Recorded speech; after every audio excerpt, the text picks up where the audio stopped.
اهلا بكل مشاهدينا من جديد. دايما بنقول وبنستخدمها دايما في حلقاتنا وهنفضل نقولها على طول: البركه في الشباب. عايز تستثمر بجد وعايز تبني بجد وعايز تفكر بره الصندوق وعايز تلاقي ناس كلها حماس واخلاص ولسه ما اتلوثتش ولسه ما تبنتش ايديولوجيات بعد كده بتاعت ناس قديمه. يعني كل حاجه هتلاقيها في الشباب، هتلاقي الحماس وهتلاقي الابتكار وهتلاقي اختراع طرق جديده وهتلاقي عدم يأس. كل ده هتلاقيه في الشباب. الشباب الشباب الشباب كلمة السر ومفتاح المرحلة القادمة إن شاء الله هيكون الشباب. معانا النهاردة شباب تفرح تشرح القلب زي ما بنقول، عقول مصرية مبهرة بتنظم حاجات مختلفة مش لأول مرة. تعالوا نتكلم أكتر مع الباشمهندسين الصغيرين اللي موجودين معانا في الاستوديو. مهندس أحمد محمد كمال، أهلا وسهلا بيك. مهندسة لينا حامد، أهلا بيكي. منظمي يوم الهندسة المصري، عايز أعرف أكتر عن يوم الهندسة المصري.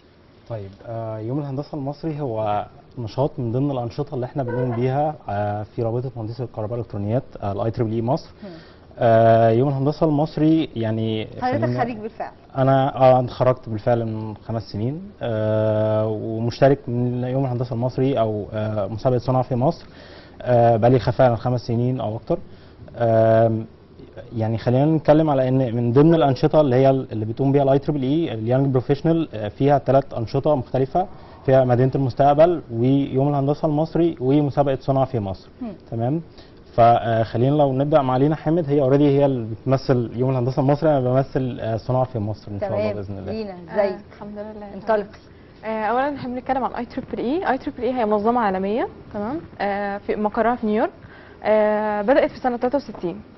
المنظمه دي هي جمعيه مهندسي الكهرباء والالكترونيات على مستوى العالم. تمام. هي مقسمه العالم ل 10 مناطق. مصر في المنطقه الثامنه. المنطقه الثامنه دي بتضم الشرق الاوسط وافريقيا واوروبا. ليها انشطه كتير بقى، مؤتمرات وابحاث علميه وغيره. اي تريبل اي مصر بقى لها حوالي 60 سنه. عملت انشطه كتير وبتخدم المهندسين على مستوى كذا تراك، يعني من ضمنها رابطه الشباب المحترفين. الرابطه دي بقى لها 15 سنه، احنا بنحتفل ب 15 سنه. بتشتغل في ايه؟ بتبدا ان هي عامله 3 بروجرامز او 3 مسابقات. اول مسابقه هي يوم الهندسه المصري، تاني مسابقه هي صنع في مصر ميد ان ايجيبت، وثالث مسابقه مدينه المستقبل. اولا يوم الهندسه المصري ده عباره عن ايه؟ هو ملتقى لكل الشباب، مش بس خريجين، بس كل المهندسين على مستوى الجامعات كلها. يعني بيشارك حوالي 45 جامعه على مستوى مصر. بيقدموا مشاريع خاصه وحكوميه. بيقدموا مشاريع، تمام، مشاريع تخرج او غيره. وبنعمل بنجيب لجنه بتحكم ما بينهم بتعمل مراكز، يعني بنشوف انهي مشاريع تاخد مراكز. تاني مسابقه هي مسابقه ميد ان ايجيبت، استاذ احمد يتكلم عنها. وثالث مسابقه هي مدينه المستقبل، ودي بتبقى خاصه بطلبه اعدادي. احنا بنبدا ان احنا نعرض عليهم مشكله بتواجهنا احنا في مصر او بتواجهنا في البلد، وبنسيب لهم الخيال ان هم يحلوا المشكله دي باي طريقه هم عايزينها، وبيبداوا ان هم يتخيلوا شكل المدينه اللي هم عايزين يعيشوا فيها في المستقبل. ودي بقى بتعلمهم مهارات كتير بعيدا عن التفكير الهندسي وكده، بس بتعلمهم ازاي يعملوا ابحاث علميه، ازاي يعمل سيرش ويطلع افكار وحلول للمشاكل. غير بقى ان هو بيبقى يحتك بخريجين ومهندسين، فده بيديله خبره اكبر يعني. اكيد. باشمهندس، لو اتكلمنا بقى عن صنع في مصر، العنوان اصلا حلو قوي ويفرح ومناسب للمرحله جدا. بالتاكيد اهم حاجه في مسابقه صنع في مصر، وهو لدرجه ان انا عايز اوصل بالطلبه اللي هي بتعمل مشروع تخرج ان هي توصل في النهايه ان هي تطلع لي منتج فعلا يبقى ياخد تايتل صنع في مصر. وهو ده منتج الهدف بقى بتاع من المشروع. اي تو زد بتاعنا، بالزبط. ولا منتج تقفيل تجميع؟ لا. اقفل صامولتين واقول ان صنع في مصر زي ما كتير من الصناعات لا لا لا. بتدعي انها صناعات بتاعتنا، واحنا بنشيل هم الشغل البايظ بتاع بره، وفي الاخر بتبقى سمعتنا احنا اللي مش احسن حاجه، ان مجرد قفلنا صامولتين ولا لزقنا اي حاجه ونقول انها تقفيل مصر. احنا مهم جدا بالنسبه لنا ان احنا ندي فرصه للشباب دولت ان هم فعلا بدل ما بيعملوا مشروع تخرج اعتيادي جدا بيقدموه في نهايه السنه، لا، عايزينهم يقدموا مشروع او يقدموا منتج يحل مشكله فعلا موجوده حاليا هنا في مصر، او بتحل مشكله بتقابل سواء افراد او شركات. من خلال مراحل المسابقه اللي بنبدا فيها وهم بيكونوا الفريق، بيكونوا الفكره بتاعتهم، يبداوا يمروا معانا بمراحل معينه، مراحل تدريب، يعني بحاول انمي واطور قدراتهم اكتر، بحاول ان انا في نفس الوقت اشوف الافكار بتاعتهم وصلت لاني مرحله، واحاول اقول لهم ايه الحاجه اللي احنا محتاجينها هنا في مصر اكتر. انت اللي بتقول ولا هم اللي هو بيفكروا ويقول لك ان شايف يا باشمهندس انك محتاج كذا؟ هو بصراحه انا مش انا اللي بقول كاحمد ولا كايما، لكن احنا بنديهم فرصه كمنظمه او كرابطه، رابطه مهندسي كهرباء والالكترونيات، احنا بنديهم فرصه ان هم يقابلوا شركات كبيره جدا هنا في مصر. الشركات دي بتعرض افكارها ومشاريعها او تعرض مشاكلها، وفعلا الشباب بيبقوا مهتمين جدا ان هم يحاولوا يلاقوا حلول للافكار ديت او المشاكل ديت، وديت من خلال مراحل معينه الشركات دي بتفضل تدعمهم خلال مسابقه المشروع.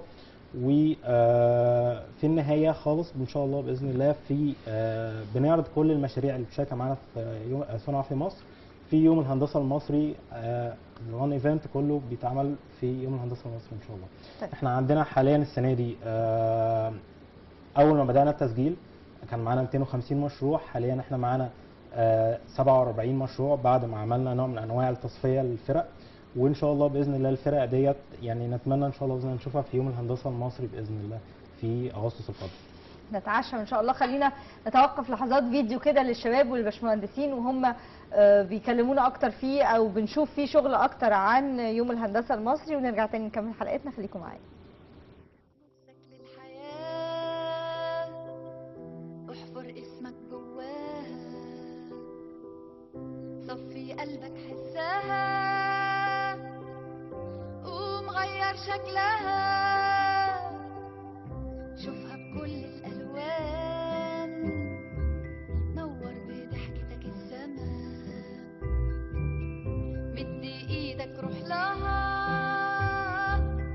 خلي كل يوم فيها احلى، مفيش يوم حلو يتنسي، قول من قلبك اللي تخبي، اتفائل خير في الدنيا دي، هتشوفها جنة في عينيك، شارك بحلمك مهما كان، كافح هتوصل للمكان، لمع الدنيا اللي جواك، غني بصوتك للحياة، امشي في طريقك كمله، ده انت يا دوب في أوله، باب الحياة اللي تقفله، خلي كل يوم فيها أحلى، ده مفيش يوم حلو يتنسي، قول من قلبك ليه تخبي، اتفائل خير في الدنيا دي، هتشوفها جنة في عينيك، هتشوفها جنة. دايما بنقول بنفكر ان احنا عايزين نتعلم من الكبار. انا عايز اقول لكم عايزين حاجه، اول مره اقول لكم عايزين نتعلم من الاطفال. عمركم شفتوا الطفل اللي بيتعلم المشي؟ بيقع ويقوم ويقع ويقوم عادي جدا بمنتهى السهوله، لكن بيتعلم في الاخر المشي وبيجري. موفقين باذن الله. أجمل صدفة من غير معاد، قرب ليها حبها، طير معاها فوق السحاب، خلي حلمك فيها أحلى، مفيش حلم بيتنسي، قول من قلبك اللي تخبي، اتفائل خير في الدنيا دي، هتشوفها جنة في عينيك.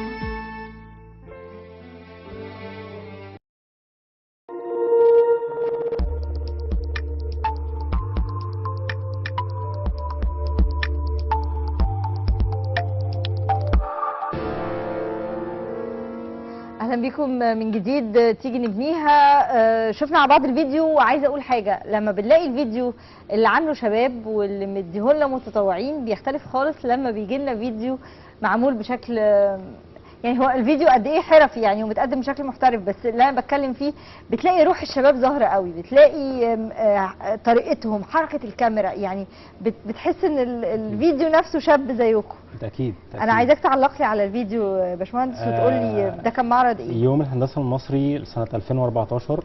يوم الهندسه المصري من اكبر الايفنتات اللي بتنفذها رابطه مهندسي الاختراع والالكترونيات فرع مصر.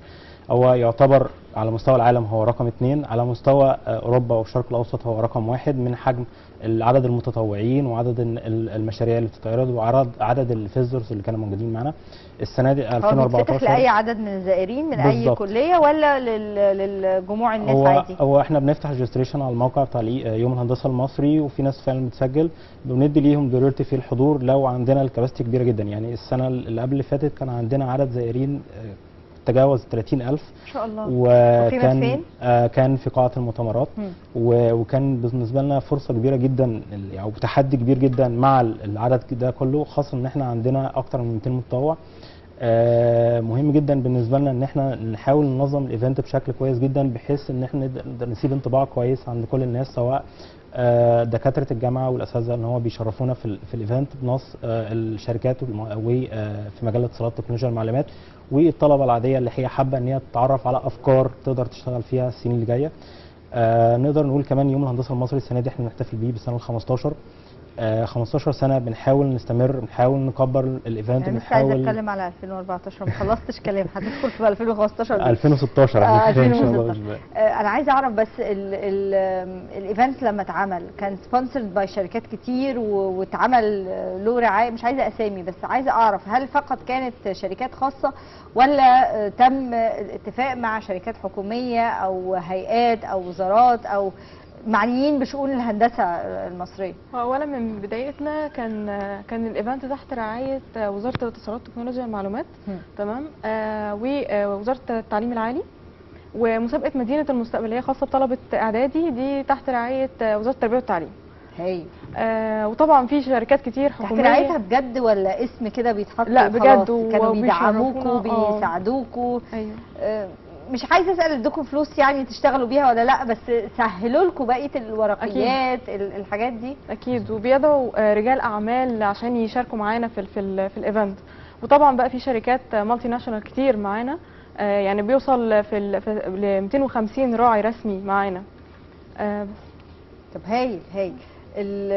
بيحصل بقى نوع من انواع التشبيك زي ما بنقول عليها باللغه الدارجه، الرعاه موجودين والمعلنين موجودين والمفكرين اللي عندهم افكار موجودين، ما بتستخدموهاش كده زي ما يكون ملتقى توظيفي كمان فوق البيعه يعني؟ بالظبط. هو مهم جدا بالنسبه لنا في يوم الهندسه المصري ومسابقه صنع في مصر ان احنا نحاول نربط الطلبه اللي هي اوريدي على وشك التخرج وان شاء الله يبقوا مهندسين في المستقبل، نحاول نربطهم بالشركات المالتي ناشونال الموجوده هنا في مصر، ونحاول ان احنا نديهم فرص ان هم يتقابلوا، يعرضوا عليهم افكارهم، يعرضوا عليهم تفكيرهم وامكانياتهم وابداعاتهم في المشاريع التخرج.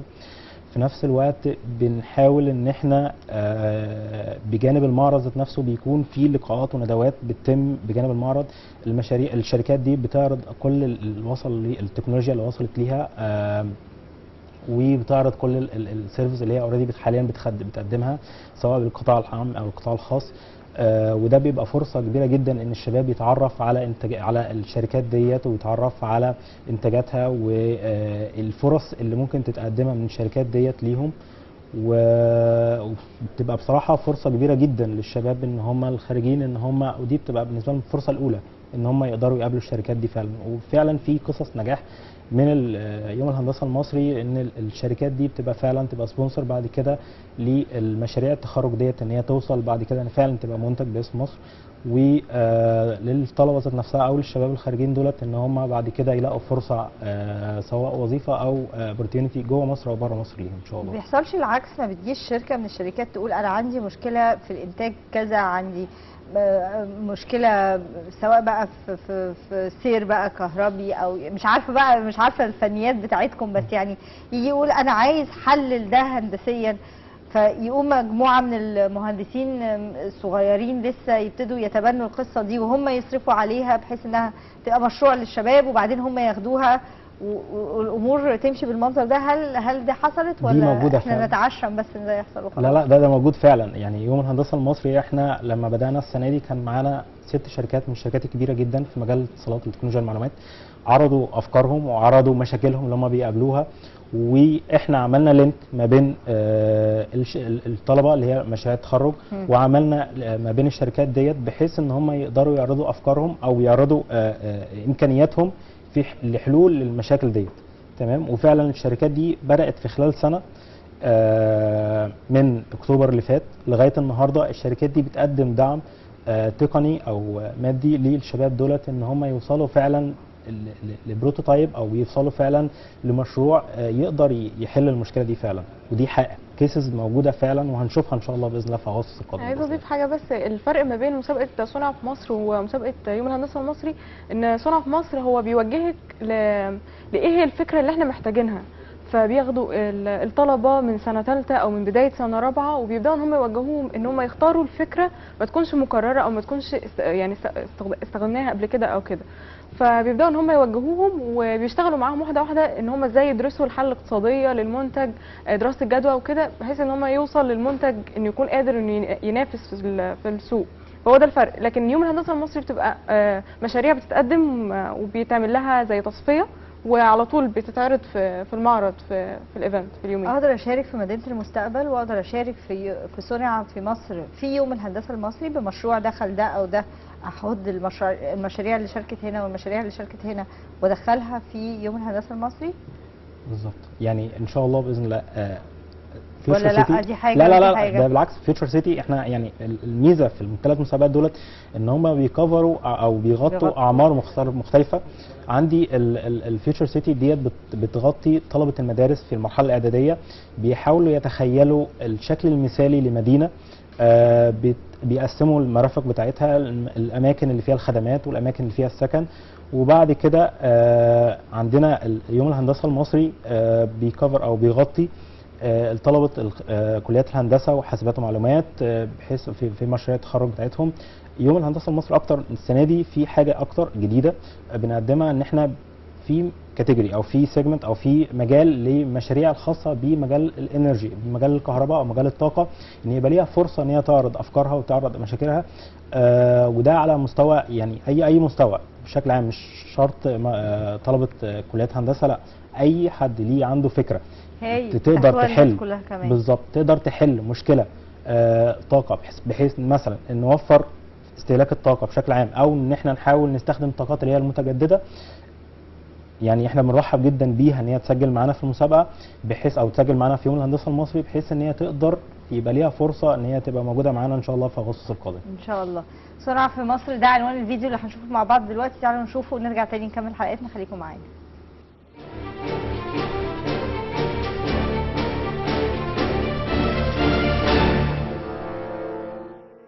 سنة مميزة جدا لأننا بنحتفل معاكم بمرور 10 سنين على مسابقة صنع في مصر.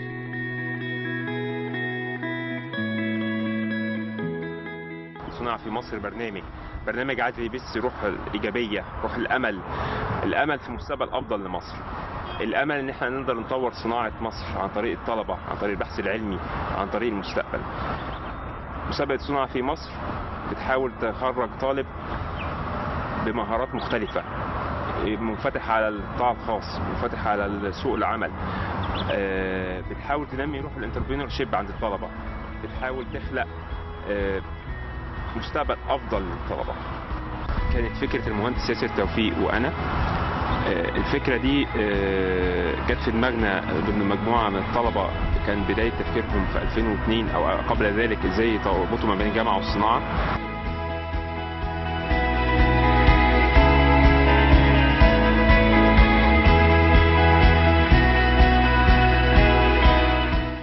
دايما الناس الشباب اللي بيكون عندهم بيبداوا مشاريع تخرج بيبقى عندهم مشكله ان هو يختار فكره فعاله بتستهدف فكره بتحل مشكله حقيقيه موجوده في السوق المصري، وكده كده بيكون عنده الوقت وعنده التيم وعنده الاستعداد ان هو يتعلم التقنيات المختلفه اللي هو يبدا يبني بيها النموذج المبدئي بتاعه، ومن هنا بتكون الاستفاده الحقيقيه انه يدخل MIE. البرنامج بيكون في شكل مسابقه، المسابقه بتشجع الناس اكتر كل شويه ان هم يوصلوا للاهداف الصغيره اللي هم حاطينها خلال ال 12 شهر اللي بتمر بيهم مراحل المسابقه، لحد ما يوصل في الاخر للنهائيات وهو معاه النموذج المبدئي بتاعه اللي هيقدر يبدا بيه بعد كده رحله ان هو يعمل منتج حقيقي ينزل في السوق.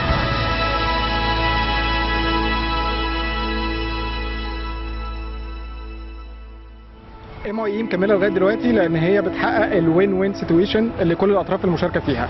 التيمز بتبقى مستفيده من الدورات التدريبيه اللي هي بتاخدها ومن الاوتبوت اللي بيطلعوا بيه في الاخر من الجراديويشن بروجكت بتاعهم.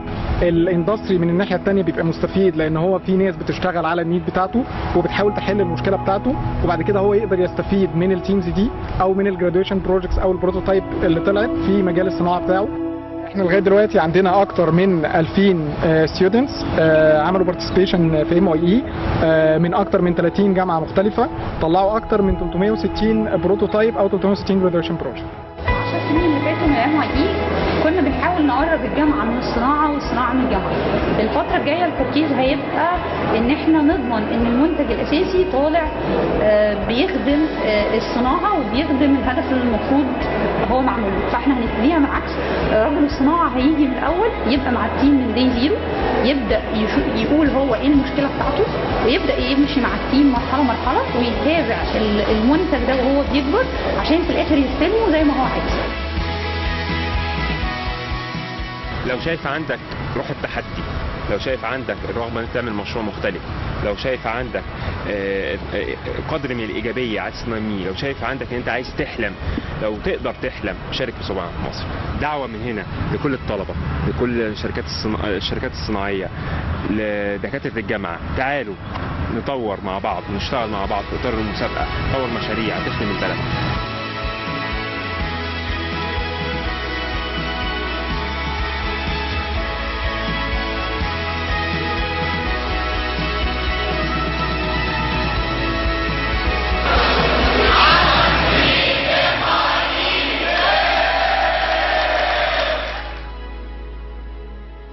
كبير هو عبارة عن أعمال كتير صغيرة من ناس اشتغلوا فيها بروح حلوة وإتقان.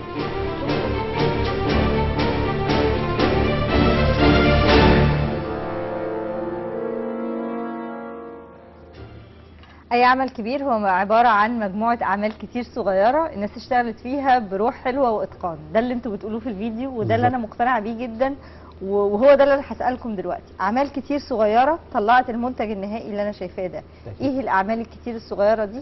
وقعدتوا قد إيه تعملوا أعمال صغيرة كتير قوي وتضفروها إزاي مع بعض عشان تطلع اللي أنا شايفاه ده؟ تمام. اولا على قد ما الايفنت ده كبير جدا بس هو قايم بايد متطوعين. يعني كلنا متطوعين، حوالي في السنه 350 متطوع، ناس بقى طلبه وخريجين ودكاتره جامعه يعني بيشاركوا كلهم ان هم يوصلوا للشكل ده اللي بيطلع لنا ده. احنا بنشتغل على الايفنت في كل حاجه. اولا بنجيب رجال الصناعه او السبونسرز اللي هيجوا، بنشوف الاماكن، بنشتغل على الماركتنج والبي ار. احنا بنغطي على كل الايفنت بكل تفاصيله. ريجستريشن بنتابع مع التيمز اللي بتيجي وبتشارك طول السنه، احنا شغالين معاهم. خاصه كمان مسابقه صنع في مصر بتبدا ان هي كمان توفر لهم دورات تدريبيه طول السنه على مدار السنه علشان تاهلهم ان هم يوصلوا يعملوا منتج ينافس في السوق. فتقريبا احنا عندنا كذا تيم، بيبقى عندنا كذا تيم مقسمين الفولنتيرز بتوعنا كذا تيم، بيبدا ان هو يشتغل. مين بقى اللي بينسق بين المتطوعين دول؟ احنا بيبقى لنا ليها تيم ثالث، تيم عاشر بقى هو اللي بيبقى مسؤول عن التنسيق. هو تيم مننا بس بيكون اكتر خبره اكيد. بيكونوا هم بقى اللي ماسكين يعني عاملين زي الليدرز بتوعنا، وبدأوا ان هم يقسموا التيمز وكل واحد بقى بيشتغل الشغل بتاعه، بتبقى على حسب الخبره يعني بالاكثر خبره. تمام. امتى بتقول المتطوع انا اسف مش هينفع تكمل معايا؟ لا انا ما اقدرش اقول الكلمه دي للمتطوعين، لان حجم المجهود اللي بيبذلوه المتطوعين معانا من بدايه الايفنت لغايه نهايته، من بدايه ما ابدا افكر ان انا هنظم فين وهنظم ازاي وهبدا ابلان ازاي وابدا اكلم مين وابدا اشوف المشاريع التخرج اللي هتبقى معانا وازاي ان انا هعمل لهم ايفالويشن او هعمل لهم تقييم. بصراحه حجم المشروع، المجهود اللي بيتم من المتطوعين وحجم الوقت اللي بيضيع علشان نقدر نوفر الفكره والجمال اليوم بتاع اليوم الهندسه المصري ده.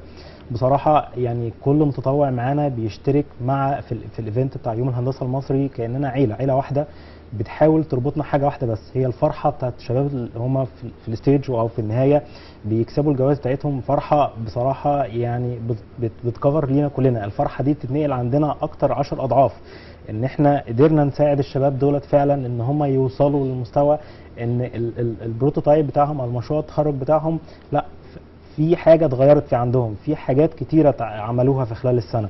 بصراحه يعني ما شفتش في حياتي في خلال ال5 سنين اشتركت فيها في صنع في مصر او يوم الهندسه المصري ان في حد تراجع وقال لا انا مش عايز اكمل، او في حد صدفته في مشكله وقال لا غصب عني انا مش عاجبني ان انا اكمل. لا بالعكس، ده يعني في ناس بتبقى مثلا عندها سفر، اول ما بترجع من السفر بترجع لا تقول لنا انا ايه هعمل ايه دلوقتي.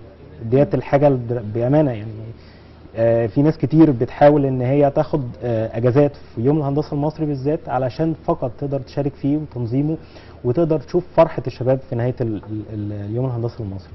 طيب. دايما بيتقال ان كليات الهندسه من اصعب الكليات، واحنا عارفين انها مش من اسهل الكليات يعني اكيد، وان انتوا مشغولين قوي وان انتوا مضغوطين قوي وان الدراسه ما بتديكوش فرصه انكم ترفعوا راسكم. منين عندكم الوقت ان انتوا تنظموا وتبتكروا تخترعوا تعملوا مشروعات؟ منين عندكم الوقت ده؟ هو ما مثلا تيجي بقى الكلمتين الكلاسيك من البيت، الكلمتين المشهورين أيوة. قوي اللي هو ذاكري كلمتين ينفعوكي. لا هو انا البيت عندي بيشجعني على الانشطه مش دي. بيقولوا لك ذاكري كلمتين ينفعوكي؟ معقول؟ لا وانا بذاكر يعني لوحدي. اوكي. بس هي الفكره في حاجه انه يوم الهندسه المصري اللي بيقوم عليه اعمار مختلفه كتير، يعني مش كلنا طلبه، في ناس خارجين زي باشمهندس احمد. اقعد في الشغل ساعتين زياده ينفعوك. ما سمعتهمش برضو الكلمتين دول. يعني وهنرجع نقول برضو حجم الاوت اللي انا بشوفه في الطلبه دولت. انا كنت في سنه من السنين يعني من 5 سنين انا كنت واحد من ضمن المشاريع اللي في يوم الهندسه المصري او صنع في مصر. بصراحه انا اتعلمت من الناس اللي كانوا معايا وكانوا المتطوعين اللي كانوا معايا، بالعكس هم شجعوني اكتر ان انا يبقى يا ريت ليا فرصه ان انا اعمل حاجه من اللي هم بيعملوه. الاي تريبل اي في مصر او يوم الهندسه المصري وصناعه في مصر عندهم تايتل بصراحه يعني دي في المستقبل مش بتتكلموا عليها كتير عشان انتوا مش منظمينها؟ لا احنا يعني في تايتل اساسي عندنا او في عنوان اساسي عندنا هو ان اي حاجه احنا بنعملها لله رب العالمين. احنا مش قصدنا حاجه لينا احنا او قصدنا حاجه للفرقه، احنا قصدين يعني الحاجه اللي احنا نوصل بيها مع الشباب دولت فعلا حاجه لله رب العالمين في النجاح اللي هم بينفذوه معانا في يوم الهندسه المصري. معلش ردا على سؤالك يعني. هرجع لك تاني اخد تليفون. استاذ احمد بكري اهلا بيك، اتفضل. اهلا بحضرتك يا فندم واهلا بضيوف حضرتك. اهلا وسهلا، اتفضل يا فندم مداخلتك. الله يخليك. كنت عايز استاذن بس حضرتك دلوقتي ده بالنسبه للشباب انا شايف ده بروجكت ويعني فكره محترمه وفكره جميله. بالنسبه للناس اللي هي لا تبع كليات هندسه او انا اسفه مش سامعاك كويس، اتفضل. بقول لحضرتك بالنسبه للناس اللي هي لا تبع كليات هندسه او عندها حاجه عندها بروجكت عندها مشروع تقدر تخش ازاي وتتفاعل ازاي في جوه ايفنت او جوه اي مجموعه؟ هايل، شكرا لحضرتك. هنرد على حضرتك. انتوا قلتوا لي ان انتوا عندكم جزء خاص السنه دي بان انتوا تقدروا في ناس يكون عندهم اي افكار مشروع هندسي مش مالوش علاقه، مش شرط يكون طالب في كليه هندسه، اي حد عنده فكره مشروع يقدر ان هو يقدم عن طريق الويب سايت بتاعنا. الويب سايت هو ايه؟ eed.info eed.com سوري eed.com انا اسف .com. اوكي، مش عارفه مش هنلحق ننزله يمكن على الشاشه، بس نقدر نقول البيج بتاعتكم والناس تدخل عليها او الويب سايت بتاعكم. Egyptian Engineering Day EED سهل جدا ان هم يوصلوا، يقدروا ان هم يدخلوا على الويب سايت ويعملوا تسجيل، وبعدين بيبقى في بقى اللي هي بروسس اللي هي للتصفيه، يعني بنصفي المشاريع عشان نوصل لاحسن مشاريع تقدر ان هي تعرض في اليومين بتوع صفحه يوم الهندسه المصري هتلاقوها على صفحات او على مواقع التواصل الاجتماعي. العربي قد يكون اسهل بالنسبه لناس كتير. صفحه يوم الهندسه المصري هتلاقوها يمكن على الفيسبوك اسمها كده بالظبط. تقدروا تتواصلوا من خلالها وتقدروا توصلوا لهم. احنا مرتبطين بفئه عمريه؟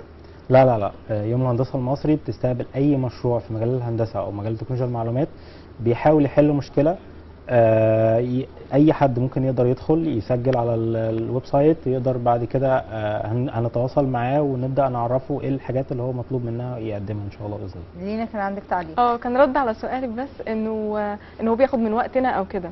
عامة هو احنا لازم نشارك في الحاجات دي، لان هي فعلا بتضيف كتير جدا للشخصيه، وبتضيف ان احنا دلوقتي احنا بنتعامل من واحنا طلبه مع ناس تكون رؤساء شركات، وبنبقى عارفين هم محتاجين ايه من الموظفين اللي هيوظفوهم بعدين، فبنبدا ان احنا نختصر سنين كتير جدا واحنا لسه طلبه. غير واحد لسه دي حاطط حياه الجامعه اصلا، الجامعه يعني نشاط، الجامعه بالظبط. يعني جروبس وكده كده الوقت بيضيع، فيعني نضيعه في حاجه مفيده احسن. مش حاسه بيضيع خالص، بالعكس انا كنت بنكشكم ده، شايفه ان ده احسن حاجه ممكن تتعمل في اثناء الجامعه فعلا يعني. فكده بنختصر سنين كتير جدا بشغلنا ده، يعني نقدر ان احنا نخرج عارفين ايه سوق العمل محتاج ايه وبنلبيه، غير ان اللي بيبقى قاعد قدام الكتاب ما مش عارف اي حاجه. النظر غير العملي، يعني النظري ما بيأهلش خالص لانك تشتغلي.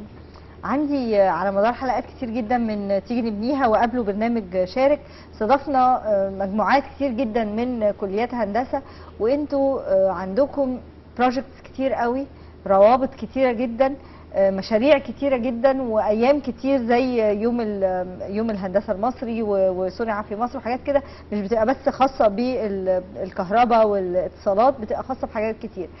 برغم هذا الكم الفظيع اللي احنا بنشوفه، يعني لسه كان ما فيش يمكن اسبوعين ولا حاجه كان معانا الشباب بتوع الفورمولا 1 عاملين مسابقات وعاملين اختراعات ليهم. انتوا بتسجلوا الحاجات دي ببراءه الاختراعات يا جماعه، ولا بتسيبوها كده ومتسابه والناس بتاخدها وتسجلها باسمها، ولا بتعملوا ايه؟ لا احنا بنحاول ان احنا نساعد الشباب ان هم يقدروا يسجلوا مشاريعهم او افكارهم في براءة اختراع، بس احنا مش بنعملها بشكل مباشر. احنا بنحاول نوجههم لقنوات خاصة ان هم يقدروا يسجلوا بيها الافكار ديت كبراءة اختراع ليهم. ما بتخافوش ان حد يعرض، او الشباب مش مهندسين ما بيخافوش انهم يعرضوا حاجات قبل ما تكون اتسجلت الاول، حد ياخد الفكره ويبتدي يعملها؟ ولا تمام اللي طلع فكره بيطلع 10 غيرها ما عندوش مشكله؟ هو يعني الشباب هم متحمسين جدا ان هم يقدروا يشاركوا في يوم الهندسه المصري بمشاريع التخرج بتاعتهم. نقطه ان هو الفكره ممكن يعني حد يكتشفها او حد ينقلها لتيم تاني او فكره تانيه، لا دي مش موجوده عندنا. يعني الفرق فعلا بتبقى متحمسه ان هي تشارك في يوم الهندسه المصري، وبيبقى فيه عندهم شركات بتدعمهم، هي دي ممكن تكون الحمايه بالنسبه لهم ان هم يقدروا يتداولوا بيها الفكره ان شاء الله باذن الله. ايه اللي بيميز تيم عن تيم، وايه اللي بيخلي تيم في الاخر هو اللي بيوصل وتيم ما بيوصلش؟ الفكره اكيد. قصدك على الفرق المشاركه صح؟ الفكره اكيد، يعني لازم الفكره تكون متخطط لها كويس، معمول لها بلان كويس، بتعالج فعلا مشكله موجوده في مصر، لان دي بتبقى اولويه كبيره.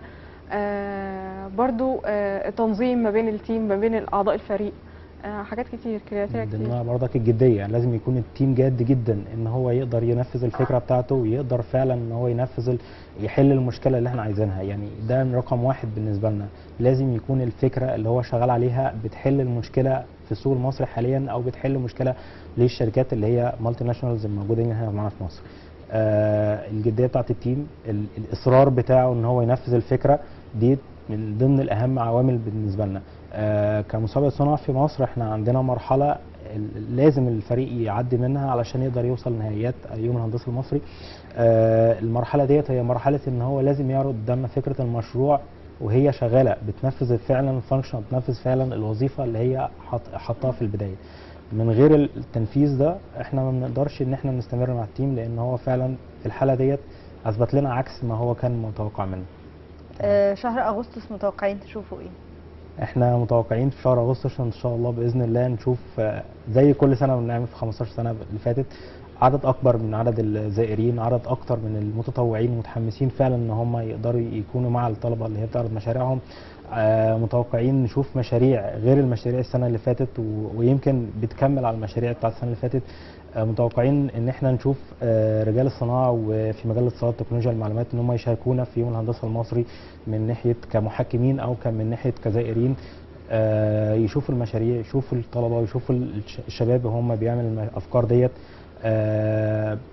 بامانه هي فرصه كبيره جدا لرجال الصناعه او رجال الاندستري المجال الصناعه الاتصالات تكنولوجيا المعلومات، وفرصه للطلبه ان هم فعلا يبقى في مكان واحد يقدر يجمعهم، وان شاء الله باذن الله يعني يبقى في فرصه يوم لينا مختلف. بالظبط كده. لينا انا بس عايزه اقول حاجه، انه لازم يعني احنا بنعمل ده مش بنعمله على الفاضي، احنا عايزين الناس تيجي تشارك وتقدم، اللي عنده فكره ما يكسلش ياخد خطوه.